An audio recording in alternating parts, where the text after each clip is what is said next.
Hey there. So I was just doing my mileage for the end of the month here and thought I'd just record it for you.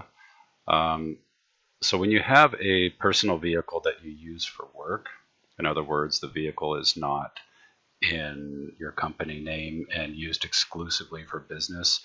If you're like me and you have a truck or a van that you use for both personal and work, then what you do is you pay for your gas out of your personal pocket and you keep track of your business miles as you drive them.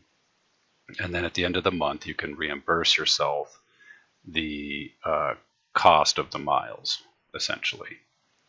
So the way I keep track of it is I've got a Google spreadsheet here, and I just plug in the date. I plug in my starting miles and my ending miles. And that information comes off of this. It's a clipboard with a starting miles, ending miles, date and location template. Keep that in the vehicle. And when you go to work, if you're going out on a job, you just log in your starting miles and ending miles, where you went and what you did, basically.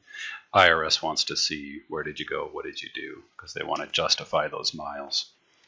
And then at the end of the month, when this is filled out, and I want to get some gas money, I just come into the Google spreadsheet and fill out the month, and then it'll calculate the total miles per day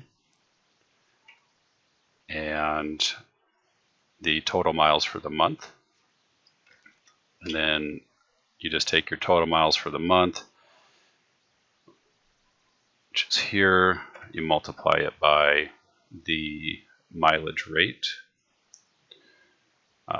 for the year you're in. This is 2021, so in 2021 it's 56 cents per mile.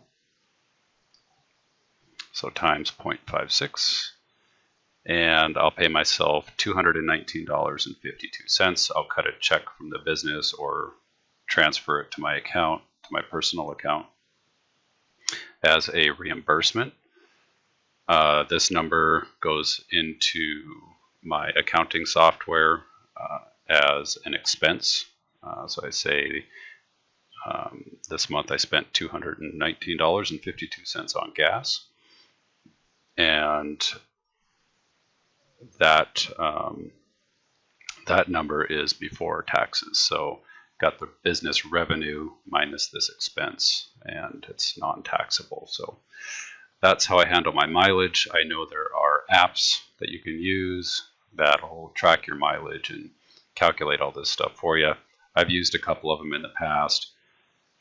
I prefer not to burn up the battery on my phone and pay a monthly subscription. I don't like paying monthly subscriptions. This is the old school free way to do it. And so just plug that into the accounting software, scan this guy, upload it to that transaction, and you should be good to go for the IRS if you ever get audited. So I hope that was helpful. Have a good day.